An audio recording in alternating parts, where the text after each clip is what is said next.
Okay.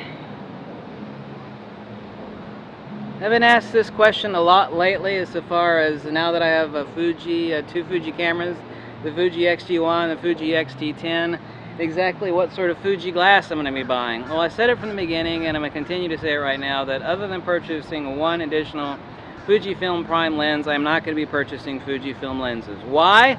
Well, let's call this video Fuji. I love the Fuji cameras that I have. The X-T1 is exquisitely built. It's made in Japan. Right now it's on sale for $1,000 until the middle of December. Perfect buy. I love the 18 to 55 kit lens. It far exceeds my expectations about what could come out of a kit lens like that, although I kind of knew that a few months ago, but I didn't do in-depth testing of that particular lens. I cannot stand Harley riders. I absolutely hate those American-made pieces of shit. I mean, here's my idea on a motorcycle, and I used to ride motorcycles. Which would you rather buy? Something precision-made in Japan that when it's running it goes or an American-made piece of shit that when you start that Harley up it goes I mean, just a piece of shit. I love America, but Americans don't make anything anymore. That's because we're all taught to believe that we should go to college rather than actually entering a trade school and learning how to make shit. You know, make shit that people want to buy. That was a little bit of a tangent. Anyway, I absolutely hate Harley Davidson American-made pieces of shit. I especially love the South Park episode where they redefined the word, they redefined a homosexual slur to refer to Harley Davidson riders. I mean, I watched that and nearly pissed myself laughing. Anyway, back to the subject of Fuji lenses. I get asked this question often, especially lately, obviously, since I've acquired two Fujis. What's the best Fuji lens to buy? My answer to you is that if you think I'm going to spend $1,000 on a Fuji lens when I could actually buy a Zeiss lens for my Fuji X-T10 or X-T1, you know how the Fuji X-T1 and X-T10 are actually designed to have a tactile manual interface? Especially the X-T1, which has more dials. Okay, I can set my ISO and my shutter speed via the manual dials and my matrix metering. Well, here's an idea. I have, 120 some Nikkor lenses, and I have all these beautiful Voigtlanders and Zeiss planars and Zeiss Distagons. Here's an idea. How about I have a full spectrum manual experience by not only setting my ISO and my shutter dial and my matrix metering, but I also manually focus that bitch.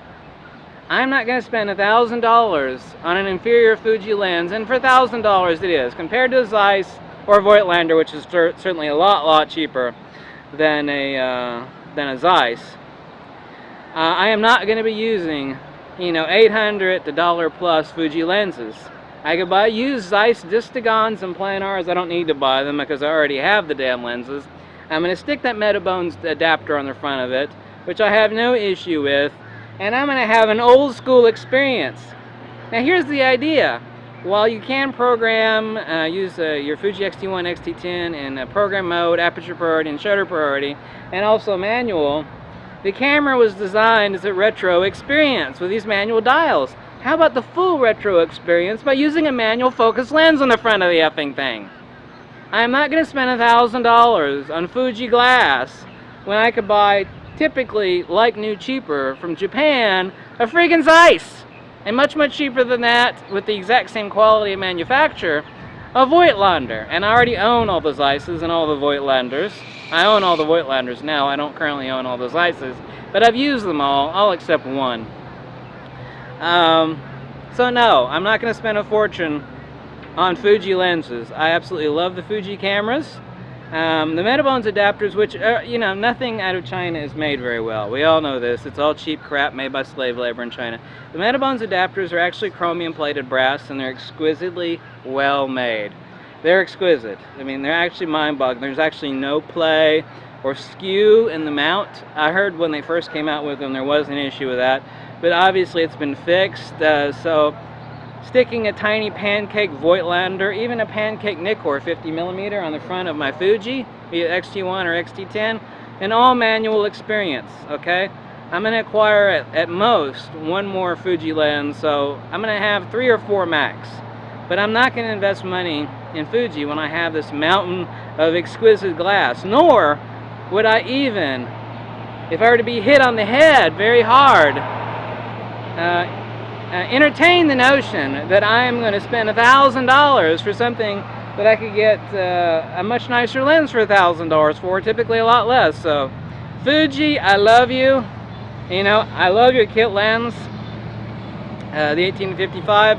You know, it is a dust sucker, but that doesn't bother me any. You know, I don't give a crap about that.